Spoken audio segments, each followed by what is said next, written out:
One quiet Jewish girl stood between a ruthless enemy and the survival of God's people, armed with nothing but courage, prayer, and a moment she didn't ask for, yet was chosen for. In the days of King Ahasuerus, Xerxes, who ruled over 127 provinces from India to Ethiopia, the king held a great feast for all his princes, nobles, military commanders, and officials. King Ahasuerus, cheerful, loud. Let all drink according to each man's pleasure. Meanwhile, Queen Vashti holds a separate banquet for the women in the royal palace. The king, merry with wine, speaks to his 7 eunuchs. Bring Queen Vashti before me, wearing her royal crown, to show the peoples and princes her beauty. Eunuchs depart. Moments later, they return. Eunuchs, hesitant. O king, Queen Vashti refuses to come. The hall falls silent. King Ahasuerus, furious. What shall be done to the queen? Memucan, one of the wise men. If this becomes known, every wife will despise her husband. Let the king give her royal position to another better than she. So let it be done. A decree is sent throughout the empire. Beautiful young virgins from all provinces are gathered in the citadel of Susa under the care of Haggai, the king's eunuch. Among them is Hadassah, called Esther, a Jewish orphan raised by her cousin Mordecai. Mordecai softly to Esther. Tell no one of your people or your kindred. Esther finds favor with Haggai. He gives her special food, beauty treatments, attendance, and the best place in the harem. For 12 months, the women undergo purification. 6 months with oil of myrrh, 6 with perfumes and cosmetics. When Esther's turn comes to go to the king, she asks only for what Haggai recommends. Esther appears before Ahasuerus. The king loves her more than all the women. He sets the royal crown on her head and makes her queen in place of Vashti. Mordecai, sitting at the king's gate, overhears Bigthan and Teresh planning to assassinate the king. Mordecai. Send word to Queen Esther. Esther reports it to the king in Mordecai's name. The matter is investigated and the conspirators are hanged. Mordecai's act is written in the Book of the Chronicles. After these events, the king promotes Haman, the Agagite, above all princes. The king's servants bow before him, except Mordecai. Why do you transgress the king's command? I am a Jew. Haman becomes filled with rage. Haman scorns killing only Mordecai. He seeks to destroy all Jews in the kingdom. A lot is cast to determine the day, the 12th month, the month of Adar. There is a certain people scattered among your provinces. Their laws are different. It is not in the king's interest to tolerate them. Let a decree be written to destroy them. The silver is yours. Do with the people as you please. Letters are sent throughout the empire. Destroy, kill, and annihilate all Jews, young and old, women and children, in one day.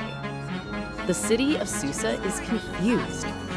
Mordecai tears his clothes, puts on sackcloth and ashes, and wails in the city. Esther's servants report to her. Esther, concerned. Send garments for him.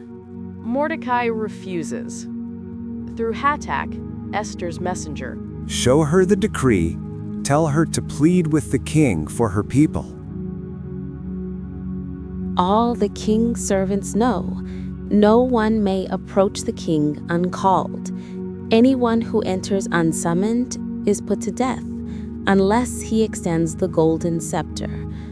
I have not been called in 30 days. Mordecai firm, prophetic. Do not think you will escape because you are in the palace. If you remain silent, deliverance will arise for the Jews from another place, but you and your father's house will perish. And who knows if you have come to the kingdom for such a time as this? Esther resolute. Go, gather all the Jews in Susa. Fast for me 3 days, no food, no water. I and my maidens will fast also. Then I will go to the king. And if I perish, I perish. On the third day, Esther puts on her royal robes and stands in the inner court. The king sees her. Ahasuerus, softening, Queen Esther, what is your request? Even half the kingdom it shall be given you. If it pleases the king, let the king and Haman come today to a banquet I have prepared. they go at the banquet. What is your request? Let the king and Haman come tomorrow to another banquet, and then I will answer. Haman leaves joyfully until he sees Mordecai still refusing to bow. Haman's wife Zeresh and friends build a gallows 50 cubits high and ask the king to have Mordecai hanged on it. Haman is pleased. The gallows is built. That night, the king cannot sleep. He orders the Book of Chronicles to be read. Mordecai informed of the plot against the king. What honor has been given him? Nothing has been done. Haman enters the court. King Ahasuerus asked, What should be done for a man whom the king delights to honor? Haman, thinking the king means him. Let a royal robe be brought, the king's horse, a noble official to proclaim, "This is done to the man whom the king delights to honor." Hurry, do so for Mordecai the Jew. Haman leads Mordecai on horseback through the city. The king and Haman attend Esther's second banquet. What is your petition? O king, spare my life and the lives of my people. We have been sold to be destroyed, killed, and annihilated. Ahasuerus shocked. Who is he, and where is he who dares do this? Esther pointing. The adversary and enemy is this wicked Haman. Haman trembles. The king rises in wrath. Harbona, one of the eunuchs, Behold, the gallows Haman made for Mordecai stands at his house. Hang him on it. Haman is hanged on the gallows he built. If it pleases the king, let an order be written to revoke Haman's letters. The king cannot revoke a royal decree, but he gives Esther and Mordecai authority to write a new one. Mordecai writes, The Jews may assemble and defend their lives, destroying any armed force that attacks them on the appointed day. on the 13th day of Adar, the enemies of the Jews hope to overpower them, but the opposite occurs. The Jews defeat their attackers. At Susa, they strike down enemies and 10 sons of Haman. The king grants an extra day to complete the victory. Many throughout the empire proclaim themselves Jews, for fear falls upon them. Mordecai and Esther write with authority. These days shall be remembered and kept throughout every generation. They are called Purim, named after the casting of the pur. It becomes a lasting celebration, feasting, gladness, giving gifts to the poor, and remembering God's deliverance. Mordecai becomes second to King Ahasuerus, great among the Jews. seeking the welfare of his people and speaking peace to all his descendants. Courage and faith can change the course of history.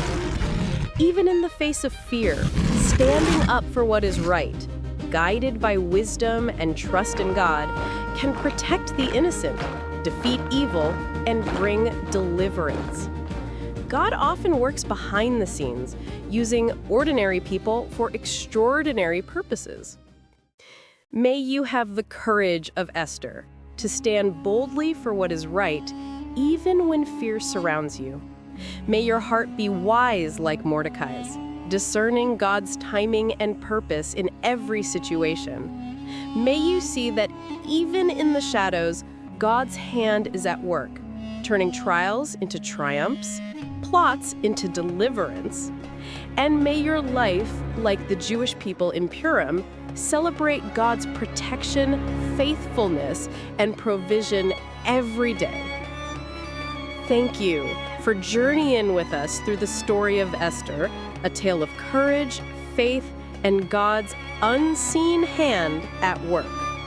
May her bravery inspire you in your own life. We invite you to reflect, share, and celebrate this story of deliverance with others, so that, like Purim, hope and joy may spread far and wide.